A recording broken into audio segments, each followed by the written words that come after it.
Good afternoon, everyone. Welcome. We're going to get started here in just a few minutes. We're going to let everybody get logged in and get comfortable. If you have your lunch handy or a snack, we hope that you are excited to hear from our career expert, Hallie Crawford. And welcome. We're so glad to have so many of you join us this afternoon. My name is Brooke Schumann. I'm with the TCU Alumni Association, and I work on career programming for all of our alumni. And I work very closely with my colleague, Terrence Hood. Terrence, would you like to introduce yourself? Absolutely, Brooke. Well, welcome everyone. I'm Terrence Hood, and I serve as Associate Director in our TCU Career Center. And my focus is on our alumni, whether you're a recent grad, mid-career, career changer, you're stuck with us for life. So you have lifetime services with our office at no cost, whether it's resume development, career change assessments, job searching, graduate school, all things career. So I'm happy to work with our alumni all around the world. So again, welcome to our conversation today. Great. And with that, Terrence and I are going to turn it over to Hallie Crawford. We're so thankful to have this partnership with Hallie and have her back again and again. She has such great information to share, and I know she has a lot of content to cover today, and it's very timely. So Hallie, I'm going to turn it over to you. Thank you. I really appreciate it. And Terrence, I love, they're very lucky to be stuck with both of you for life. It's awesome. It's so great. So I am excited to be here to talk about this topic because it's a huge thing right now. And I think that given the great resignation, people moving around, changing jobs, I think it's going to be that way for at least the first half of this year, maybe into, Q3 and Q4 this year, people reevaluating their priorities and what's really important to them in terms of their life and career. So a lot's happened in the past, obviously, couple of years due to COVID. And we're going to be talking about some of those impacts and how we know at this point in our jobs when it's time to go. If we stay put, make some changes there, et cetera, et cetera. So just really quickly, we do understand how it feels to not be sure if you're in the right fit, career, job-wise, professionally. This was me a long time ago in my early 20s. I had basically 5 different jobs before I was 26 because I just didn't know what the right career fit was. And in the last job that I had, all of my friends and family were like, this is a great job. Why are you going to leave? And even though I knew inside it was time to go, it took me a while to do so. I totally understand how this feels. So I'm a certified career coach, speaker, and author. My company is based in Atlanta, Georgia, and we have been coaching for over 22 years. I have undergraduate degrees and a graduate degree from Vanderbilt and the University of Illinois, and we help people find jobs they love. Our current kind of joke in my elevator speeches help people find jobs that make them want to jump out of bed in the morning to go to work. And the running joke lately has been to walk down the hall to work remotely. So let's talk first about the COVID-19 impact that we all know and understand. So this will be really quickly, but here are some of the things that we have found and heard from our clients about the impact of them knowing what's rewarding and fulfilling to them has changed. So some people have said to us, for example, on the left-hand side of this slide here, I really want to go back to the office. Like I realized that my coworkers or my boss or that sense of team or the culture of my organization was a really critical piece to my fulfillment.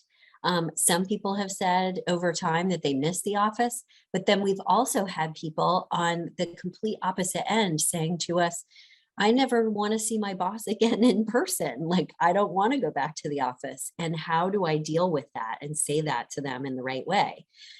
Another part of the impact of COVID-19 has been people are less motivated, less connected, less engaged in their work.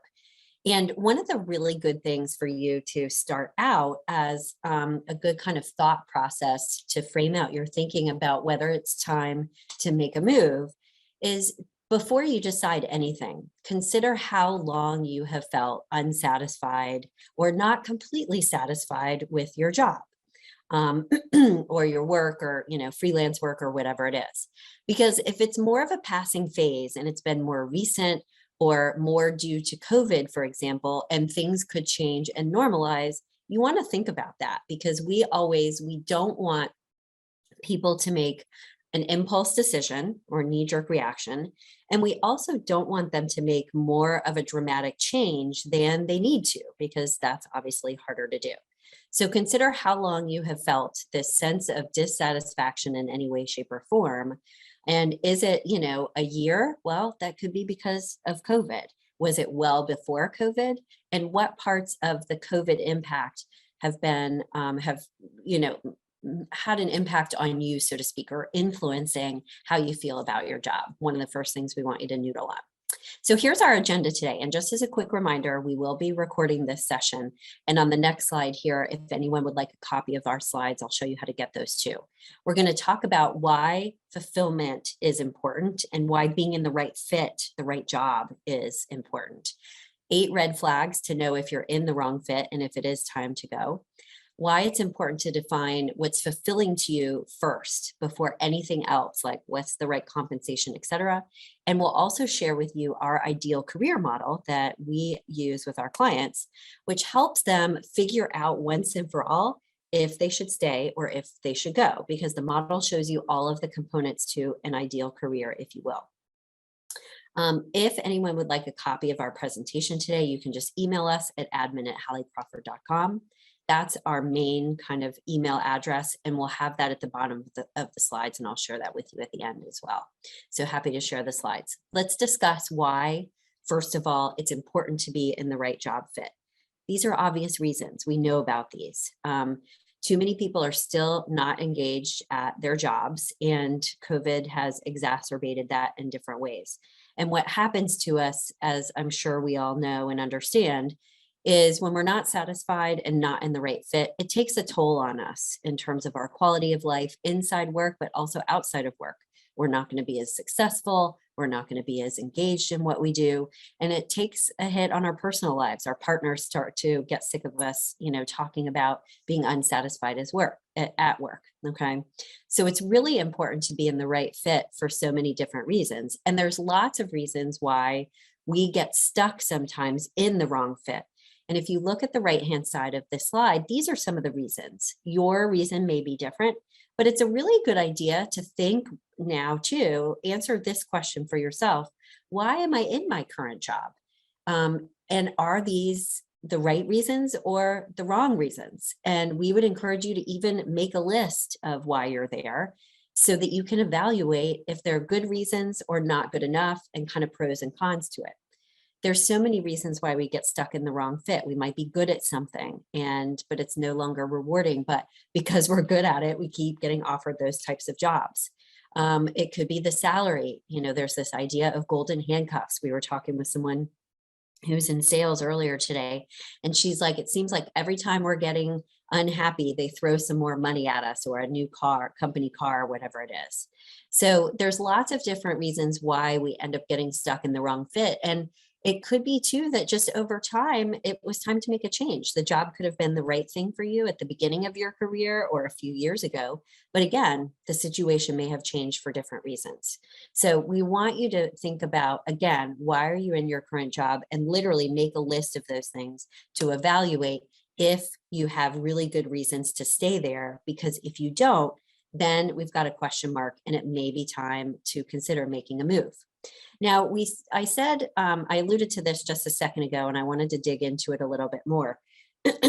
You also want to think about how dramatic of a change it is that you might need to make. And what we know from working with our clients, just by the way, is that 9 times out of 10, when clients come to us and they're not satisfied, they usually feel like they need to make a huge dramatic change in order to feel better and get into the right fit. But 9 times out of 10, they actually don't have to make as dramatic a change as they think they do. There are tweaks that they could either make at their current job, or they could stay within the same industry maybe, but in a different role. And for some people, for example, they are in the right role, but maybe just at the wrong organization. So they need to just change to a different culture, for example. So one of the other things we want you to be thinking about is, where do you fall? Like, how much do you love what you do now? And who out there actually really does feel like they enjoy what they do? And Brooke, if we could launch this first poll, that would be great. But we also, as you're filling out the poll for us, we want you to think about, where are you on a scale of satisfaction? Are you kind of satisfied, but like little something is nagging at you? That means that you might need to just make a course correction. Are you somewhat satisfied? That's kind of like 50-50. You may need to kind of separate what works for you at your current job and what doesn't work, and write that list out to say, okay, what are my likes and what are my dislikes, to again evaluate it objectively and say, are there more likes than dislikes, et cetera, et cetera. And then for those of you out there who feel like, okay, I'm very unsatisfied, most likely it is time to make a move, and you may need to consider a larger change. So let's take a look at this poll here for a second, Brooke. That was perfect. Thank you. So we've got 38% feel like they do love what they do, which is great. 25% say they do, or do not, which obviously is why you're here. And then 38% are saying they're unsure, which again is why you're here. So all the pieces that we're going to talk about today will help you tip the scales one way or another. I feel like the career model can be really, really helpful for everyone in every scenario that we're talking about today, because it can serve as like a really good checklist to help you evaluate things. So thank you for participating in that poll. That's really good. Oh, and just by the way, everyone, I forgot to say this, we will have some time for Q&A at the end. So please feel free to put some questions either in the chat or the Q&A, and we'll get to as many of those as we have time for today. So let me just do this and move to our next slide here. Bear with me, guys. Hold on one second. I have this new system that I'm using and the arrows are small. My eyes are going bad. So the good news is that you can find a job or a career that you do feel engaged and fulfilled in. And so if you have any sense of dissatisfaction, what we really want you to think about again is, how long-term has that been? And is it something that's inherent in your current position, or is it something that is maybe just the project that you're working on lately, or the specific set of people that you're working with, et cetera? And like we said earlier, it's usually less dramatic of a change than you think. What we do want you to know on this next slide is that I would say almost 100%, you can be more satisfied than you are now if you're feeling that sense of dissatisfaction. But we also want you to be realistic about this too. And I think this is important when we're thinking about whether to stay or go. You don't want to put so much pressure on your job and career that it's going to be perfect and peaches and cream every single second of the day, because you know what? That's not realistic. I like this saying that people say, do what you love and the money will follow, in theory, but I find that it's not like, that's easier said than done. And what I mean by that, couple things here that I'll explain to have the right perspective and be realistic. What you want to be going for, instead of everything is perfect, is that the good parts about your job, the things that you love and enjoy, so far outweigh the things that you don't enjoy quite as much that you barely notice those things. The good so far outweighs the bad that you barely notice those bad things. That's what we're going to be going for. It's not going to be perfection every single second of the day. But the second thing that you want to be mindful of too is that when even though we all have to compromise in our jobs in some way, shape, or form, there are things that I don't enjoy as much about being a business owner, a coach, etc. But the good parts about what I do, I can deal with those bad parts. And the other thing that's really important is that when you are at choice about where you're compromising and those things that you're okay to be okay with, that makes a huge difference too. And this is why we want you to be proactive about your thinking here and why we're here today, because you are going to have to compromise in terms of your job. There are always going to be things that are not as ideal as you would like them to be. Okay. But when you are choosing those places where you're compromising and saying, you know what, I can deal with that if I've got all of these other things, it will make a huge difference, not just in the fit, but in terms of your satisfaction internally too. Okay. Let's take a look at our second step. And this is our red flag test that helps you know if you're in the wrong fit for sure and you need to start to think about making a move. Okay. And we'll give you the results and how to evaluate your situation in just a second here as we go. So 8 red flags are if you dread getting out of bed pretty much every morning versus 1 or 2 times a week. I mean, all of us, I think, at least, as a joke for the most part, we'd love to be independently wealthy and not have to work. Okay, sure. But if it's pretty much every day you're dreading getting out of bed in the morning, not a good sign. Number 2, if your work relationships and your work performance are suffering, and it's because of a lack of engagement, satisfaction, lack of being challenged, etc., that's a sign that it may be time to make some sort of move or change. Number 3, if you gain very little joy or any satisfaction from your job, really bad sign there. We all should be getting some sense of satisfaction, joy in some cases, sense of accomplishment or achievement, however you define fulfillment for you from our jobs. And it is feasible to get that, okay? And number 4, if you started to slack off and get kind of like senioritis and have little to no motivation, that's a clue, obviously, that you're in the wrong fit.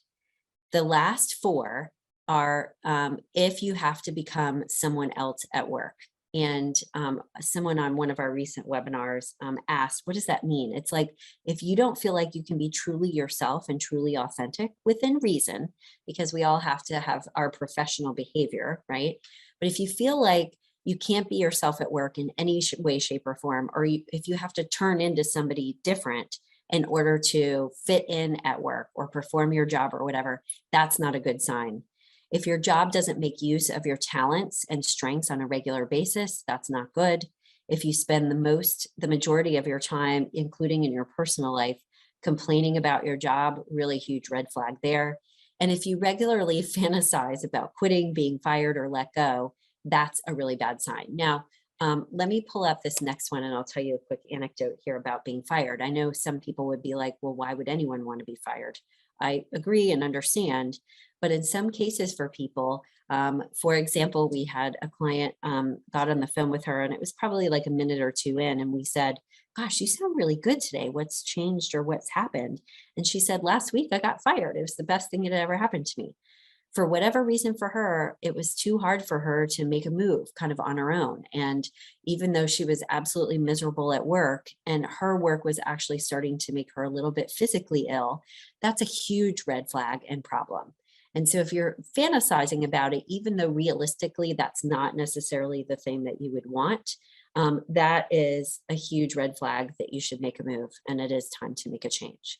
Now let's take a look at this next slide. And here's kind of a general sense of what if your results fall into one of these categories, that it's a problem and you may need to make a move. And we'd love to actually do this poll informally in the chat box if we could. I'm going to pull that up. If people can start to tell us after the red flag test, do you think it's really, really time to make a move? Or are you on the fence? Or you're like, hey, maybe I can make changes at my current job. We would love to hear that. Okay. So put that in the chat box. If you've got 1 or 2 red flags, you may be just going through a rough patch. And what I would recommend is that you reevaluate things in like 3 months and see if they're better. And also think about, can I make some changes at my current position that might make things a little bit better? Now, I'll tell you this, is number 1, employers are listening these days more than they ever have to what employees want because they want to keep you around. I would say this is the strongest in our history of our economy that it's actually been this way. We have a client whose company has given all of their employees a stipend for education. And it's not just professional education. They can go take a scuba class or whatever it is. So if you have 1 or 2 red flags, you probably want to think about, are there things that you could do at your current position and at least try those out to see what the outcome is. The other thing that we find is sometimes really small changes in how we manage our time at our jobs, how we prioritize things, who we spend our time with. Obviously, I know we can't always control for that completely, but if you can be more mindful about your satisfaction at work and do some things, even if they're small in the next few months, see how that goes, because those small changes can actually have really big results in some cases. Now let's look at 3 or 4 red flags. You're probably not in the right long-term career path, but you may be a little bit closer to your ideal than you actually think, okay? It's a good idea in your situation to write down what works for you at your current job and what doesn't work to get started to, again, evaluate. For example, do we have more things that don't work than that do? And also, when you write these things out and are looking at them objectively, it makes a difference because you can start to see themes and what your responses are and realize, oh, the majority of what's going on for me, for example, is the work environment. It's really not about the tasks that I'm performing, et cetera. That is really good information for you to have. And then if you have 5 or more red flags, it's probably not just time to make a change, but you may need to make a little bit of a bigger change than one of these other categories, okay? So please feel free to, in the chat box, let us know what you think after the red flag test, and then we're gonna keep going here too, to our next step. I'll share that with you in just a little bit because I want to talk about defining fulfillment first. So our third step, okay, so we started out with thinking about what works and what doesn't, if this is a passing phase or if it's something that's a little bit more long-term, and part of if what's going on for you is due to COVID changes, et cetera. Let's talk next about defining fulfillment first. So this is a good thing for you to think about regardless of how unsatisfied you are. We always want people to start with thinking about what would be fulfilling and rewarding to me first, and am I getting that sense of fulfillment in my current position? And we'll show you why we want you to do that first in just a moment here. Why fulfillment we feel is the most important to consider is because we have found that most people professionally want to at least get some sense of fulfillment out of their jobs. It's not just about the salary. It's not just about making good use of their talents, et cetera. They want to get some sense of meaning and accomplishment from it. And also, if you start to think about or want to look at or consider brainstorming alternative career ideas, thinking about what's fulfilling to you can be a really good place to start to do that because it can give you the best kind of career ideas and options as you start to brainstorm.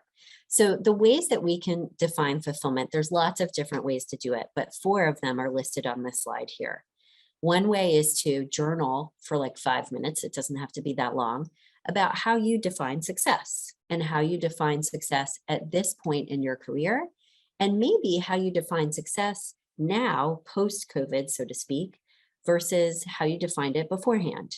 So think about that and notice what keywords kind of come out of that journaling exercise. The second thing that you can think about to define fulfillment and even brainstorm alternative career ideas is to identify what your interests are outside of work, okay, as well as inside of work. So what are the things that you do on a regular basis or even not on a regular basis, but have done in the past professionally and personally, where you remember, oh, I just lost track of time. I was so in the zone there. So look underneath those interests because some of those could give you some clues to what some of your possible values are, maybe some of the tasks that you'd rather be performing at work or projects that you might want to be working on. The third way to define fulfillment is to identify, whether in writing and journaling or doing like a vision board, what an ideal day at work would look like for you. And think not just about the tasks that you'd be performing, but what qualities would it have? How would you feel at the end of the day? Who would you be spending time with? What would the culture of your organization be like? Go crazy with this, because the bigger the dreaming you do, the closer you will get to your ideal, because you really kind of go for the goal versus, what am I trying to say? Like starting too small, okay? And then finally, what we like people to do too, and oh, Brooke, thanks for opening the chat box. I think I said that and I didn't realize. Oh, and I'm going to have the Q&A open too. So I'm going to put all of this. By the way, everyone, I will be looking at the chat box and also the Q&A box too. So feel free to use either. Identifying your top 3 career values. This is a critical piece, and we would encourage, if you were going to start with any of these, we would start with this one first. Identifying your values by clarifying and writing about and thinking about a peak experience in your life is a really good way to define fulfillment. What we mean by a peak experience is it could be a moment in time, it could be a period of time, it doesn't matter. But it's a time in your life when you felt like on top of the world, like things were rocking and rolling, you felt really good, you felt fulfilled and had a sense of good accomplishment or whatever it is. And we really like people, by the way, to do a personal peak experience first. You can do a professional one as well. But if you start with the personal, you're going to get closer to something that is really true to who you are as a person versus picking from, let's say, like a list of shoulds in terms of career values. Well, I should say these things. You'll get closer to your heart. And with the peak experience exercise, you can just write about it for a couple of minutes and share it with a friend, family member, a coach like us, a mentor, whatever it is. But we want you to write about what was cool about that peak experience for you, because those are some clues to possible values for you. Give you a quick example. We might have 2 clients, let's say, who a trip to Europe a long time ago, pre-COVID, was one of their peak personal experiences. Okay. And one person might talk about the planning of the trip in advance, the logistics, where they were going to stay, the amount of time, et cetera, et cetera. That person is more like a project manager and may have some values of like organization, planning, structure, et cetera. Another person might be talking about the same trip, but they're talking about the beauty of the location, going to see the art, the food and the wine, the culture, et cetera. That person has a whole different set of values. And so this is why with a peak experience, if you think about something personal, you'll get something closer to your heart, if you will, and that will have meaning for you as a person. And when you're doing it, just as a reminder, we want you to think about what was cool about that experience versus the details of it. What were you doing? Who are you with? What was meaningful to you about it? Why was it a peak experience, if you will? Let's talk about step number 4. And I want to piggyback on why fulfillment is important first. And then we'll talk about step number 4 as well, and the ideal career model. So the reason why we have people and highly recommend that you look at fulfillment first is because it's usually the hardest thing for people to define, but it's also the most meaningful for them too. Our clients get the most career ideas from looking at the fulfillment piece before they look at strengths or anything else, okay? So the other reason why fulfillment is important is because it impacts and interacts with every of the piece of the model. And by the way, on the next slide, the model is going to be bigger. And as a reminder, if you'd like a copy of the slides, you can just email us at admin@halliecrawford.com. We'll share that with you in a second. But when you look at all of the pieces of the model, if you are not leveraging your strengths, you're not going to be fulfilled. If you're not in the right work environment, you're not going to be fulfilled. If you're not being compensated adequately, et cetera, on and on. So fulfillment interacts with every single piece. So it's really, really important to consider that first. The other thing to think about when you're looking at the model is you might have some values that actually come from each of these pieces. So you want to think about that as well, okay? So bottom line, when we're looking at step number 4 here, and let's talk about that one and reviewing the ideal career model. The reason why we would recommend that you do this is because this model basically shows you the 8 critical components to the right career fit. And what I mean by that is your job has to check all of these boxes in a way that works for you in order for it to be the right fit, okay? The model helps you be more objective about what's going on for you and parse out what's working versus not. Remember, I said earlier, if all of your dislikes have to do with work environment, it might mean that you just need to move to a different department. Or if there's a way to switch teams or something like that, that might be the best thing, but it helps you be more objective about what's really going on versus saying, oh my gosh, I need to go be a chef or something completely different than maybe what you're doing now, okay? And we want you to review each of the pieces one by one, step by step, very carefully. And the reason why is because everyone defines all of these different pieces differently. They can mean something different for you versus, a colleague, et cetera. And we also want you to be careful about each of them because you can take your current position, your current career path or job, and say, okay, let me use that first and ask myself, is it leveraging, my strengths, et cetera. So we'll go through the model here just briefly so you understand what each piece means just in case. We talked about fulfillment and values already. Am I regularly getting a sense of meaning from what I do? The enjoyment piece, if you look here to one over to the left, is about, are you performing tasks on a regular basis that you enjoy for the most part? So we want to be performing tasks that not just play to our strengths, but also the majority of the stuff we're working on, we enjoy. Even if there's some things we don't enjoy as much, that's not as much of the time spent during our day. Okay, so top enjoyable tasks. The third thing we want you to evaluate is, are you leveraging your strengths and the strengths that you want to be leveraging? Okay. Because some people come to us and they say, I'm great at financial analysis or whatever it is, but I'm sick of it. I don't want to do it anymore. So with your strengths, you not only want to think about what are my top 5 strengths, but am I leveraging them on a regular basis? And are they the strengths that I want to be leveraging in the order as they are, in terms of priority in my mind? You then want to ask yourself too, is your current career making the best use of your education and experience in a way that you want it to? In some cases, we'll have clients come up with alternative career ideas or related career ideas based on classes that they took at TCU, even if that was a while ago for you. For me, my undergrad was a long time ago. I'm 49, but there are clues to what I do today in the classes I was drawn to in undergrad. You want to think too about your personality type. Are you more introverted or extroverted, more of a big picture strategic thinker, more detail oriented? And is your career and role aligned with your personality type? And then finally, look at work environment. Are you in the right culture, at the right location for you? Or is there a really long commute? And that's what's part of what's difficult. Is it, are you working with people that are like-minded, people that you enjoy working with in terms of coworkers? So work environment can mean a lot of different things in that category. And then finally, are you compensated in a way that feels good for you? And these days, especially, compensation is not just about the money. It's about the benefits that you get. It's about the flex time. Is it hybrid working model or working remotely, et cetera?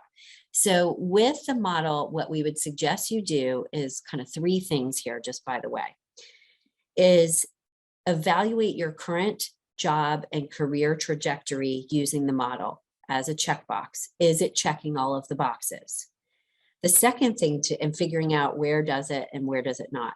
The second thing to do is to say, okay, if all of these were in an ideal state for me, I was being compensated in the ideal way, work environment, et cetera, write about what each of these boxes would look like for you, so that you're starting to paint the picture of what the ideal would be.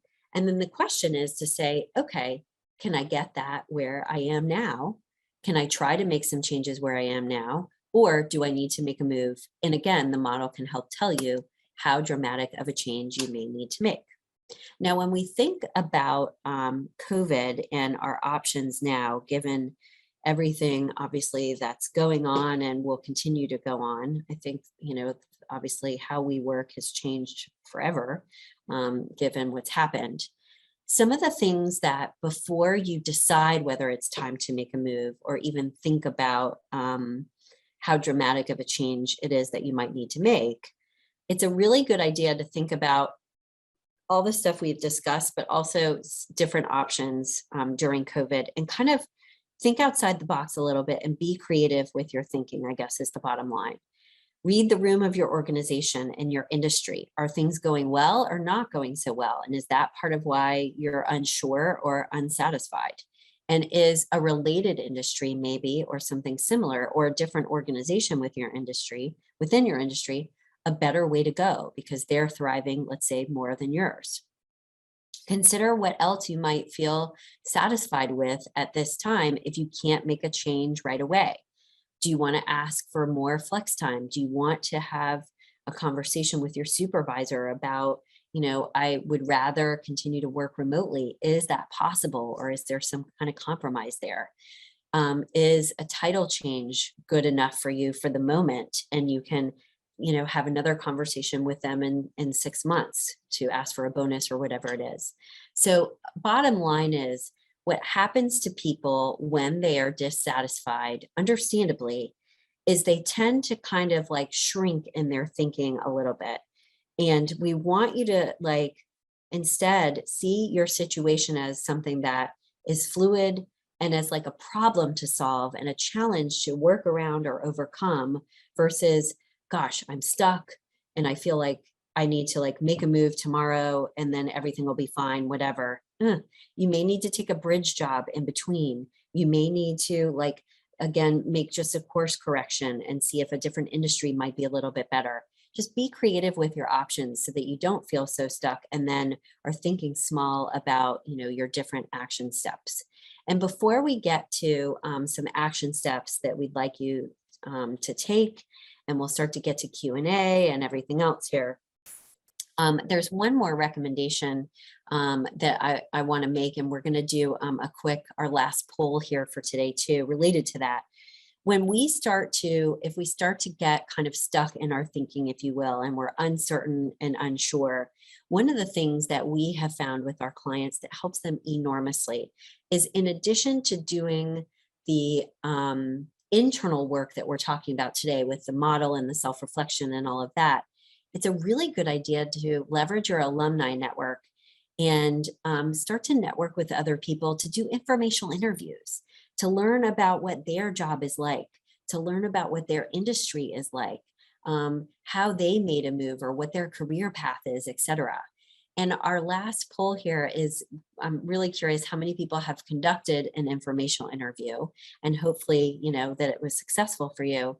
But don't stay stuck in your own head is the bottom line. These informational interviews and conversations with people, whether they're formal or informal, with colleagues or former coworkers or whatever, can really help you think outside the box, not feel so alone, and get re-energized about making some changes in your career path, whatever they need to be. And that person even might have some great ideas about whether it is time to stay or go, okay? So as we're conducting this poll here, that's awesome. Okay, cool. We've got 42% have conducted an informational interview, which is great. We have steadily found over the past several years that more and more people are leveraging this really good tool, and 58% have not. So for those of you, especially who haven't conducted them, we really want you to consider this, because again, it can kind of get you creative, thinking more creatively, get out of your head a little bit more, and get some additional possible career ideas. And just by the way, as we start to think about action items that we want you to take, we'd love if you wrote down 2 action items that you will take in the next week, let's say, and write those down on a piece of paper, on your phone, or whatever it is. If I had to pick one thing from our whole presentation today, my action step for you would be to review the ideal career model. Because to me, that's the most objective, kind of easiest, quick way to get an evaluation of where things stand for you. If you want a copy of the slides, it's admin@halliecrawford.com. And if you feel like you need some additional advice or want to learn about coaching, we always do a free strategy session with people as well. You can set that up that way too. So I'd like to, as people are writing down their action steps, I'd like to start going through some of the questions that have come through. And just as a quick reminder, you will be receiving a copy of the recording.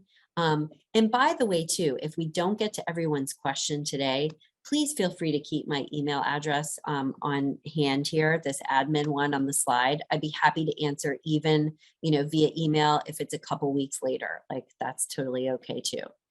So couple of comments that we have in the chat. Let's move to that. My red flag count was lower than I thought it would be. What about navigating around others' red flags? Great question. It's like their red flags are coloring mine. So this is a great one. Thank you for sharing this. And I'm just kind of looking different screens here so I answer properly. When other people's red flags, or like it's other situations, what you may want to do is, if you go back to the career model, and let me just see here if I can go back to that too, and if there was something else. Yeah. Okay. So hold on. In this situation, you might say to yourself, okay, are there changes I can make to try to inspire my coworkers more, have a better relationship with my boss? Do I need to go talk to HR to see if there's some things I can do to make some changes where I am? I personally would try to make an effort there to see if there are some changes that you could possibly make. But what you're telling me is that it sounds like it's mostly work environment. So you may be in the right type of role, the right industry. I mean, really, really close. It's just that you're at the wrong organization. That's how I would think about it as a starting point. But for everyone, I would always consider if there are changes you can make where you are now, if that's possible. Okay. Try that first, because looking in your own backyard, obviously, it's easier to make changes where you are if it's feasible. Another question is, do you have industries you think support work-life balance more than others? Oh, great question. There are some, like nonprofits tend to be a little bit more flexible there. And I would say educational institutions. Now, it's not always the case, but those are two examples, and like government types of positions as well do tend to typically, as a generalization, support a little bit more work-life balance. And I'm sure there's some that I haven't listed on that list too, but that's a great question. We've got another question here on timing. This person is around 5 years from retirement and more than 10 years at a current company. How should that situation be factored into a move? 5 years from retirement.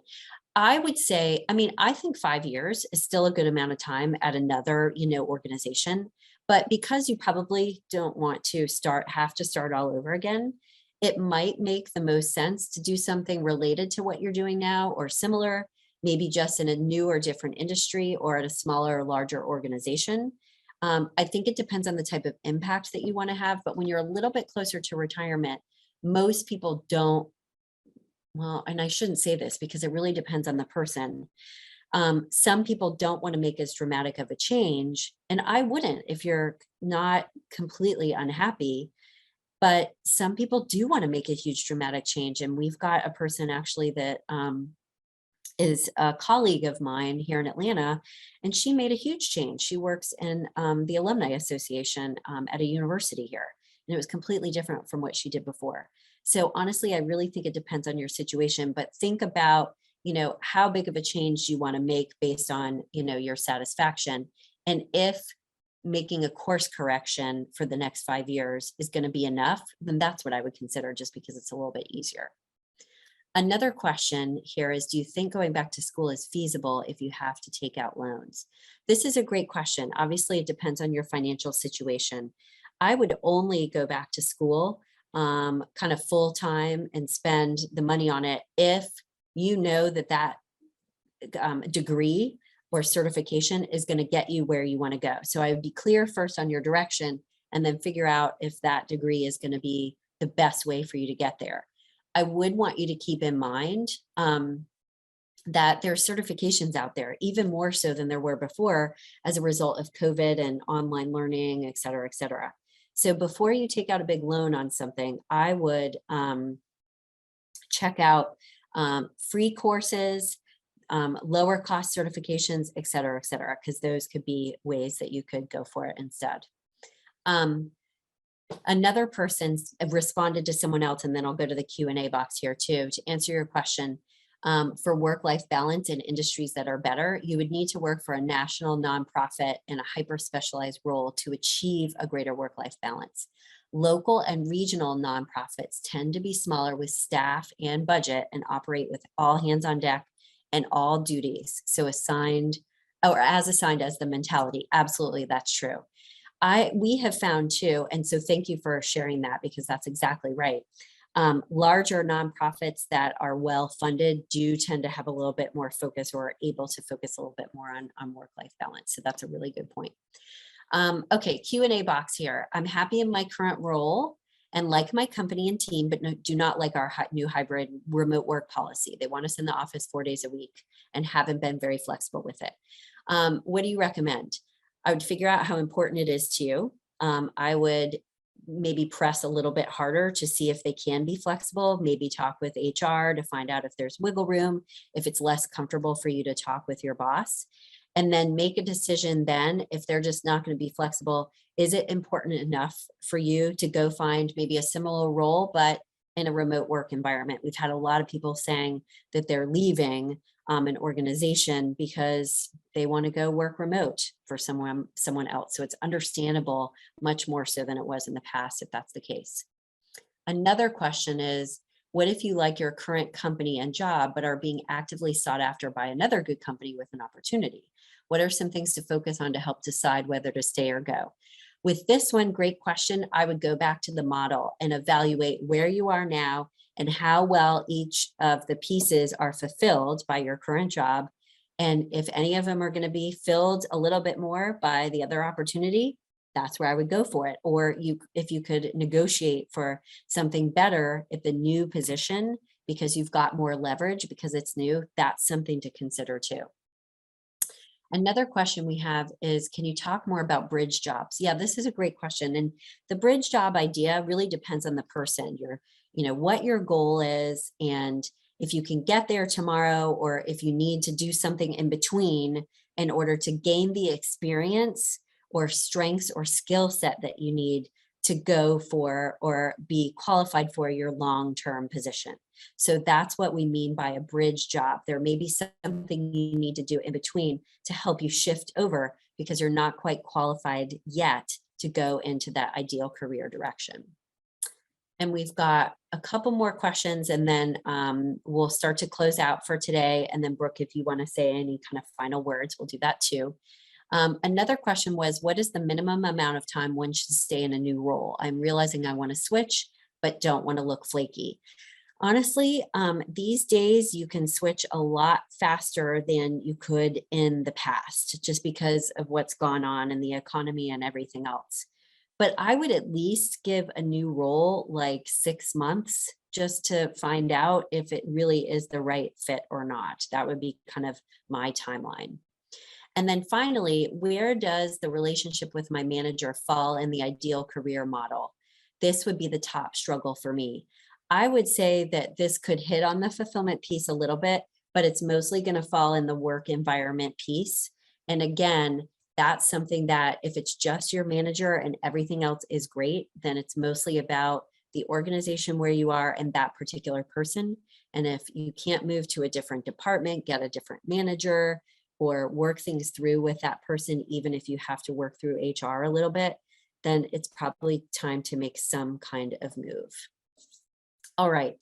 So as we start to close here, just as a quick reminder, if anyone has questions we haven't answered and they want to send me an email, I'd be happy to respond. Feel free to use the email address on the site here. And also for a copy of the slides, you can do that too. Brooke and Terrence, are there any final words you want to say before we start to head off today? Thank you so much, Hallie. This was really great information. I can tell we had a lot of questions and interest. I feel like we kind of hit all sides. I think I loved the question about, like, I'm happy in my role, but I'm being recruited by another company. And of course, the work from home, the work-life balance of remote versus not. And that's, I think, been a very popular conversation as people are starting to return to the office, whether they're willingly or not. So very good. Yeah. Terrence, did you want to add anything? Just really briefly, I would really recommend folks to think about their transferable skills. This idea of a really big list of what you want in a career, what you don't want in a career, start documenting your skills, identify your skills, and then take some time to possibly do a career assessment through the Career Center in terms of skills and interests and personality type. Sometimes career assessments might also give you clues to the possibilities that your skills can be utilized in. So I really recommend doing, as Hallie says, some inventory. Sometimes it's more self-reflection, self-discovery type tools could be helpful in that whole process of what might be next for you. So reach out to me through Handshake if you want to take a career assessment, talk about these things. Career change is one of our main appointment types, even before COVID. But since COVID has happened, I've had more appointments for career change, career advice, than resume, than grad school. All the other types are going down to the bottom of the list. Now it's lots of job, career advice, job search strategy, in those types of things. So we're here to help. Very good. Well, thank you again, Hallie, and thank you all of you for joining us today. We will send a follow-up email with more information about how to get in touch with Hallie and Terrence. So if you are unable to write any of those notes down today, or if you have follow-up questions, we will send you all of that information. So please look for an email from myself later today, and have a great week, and go Frogs.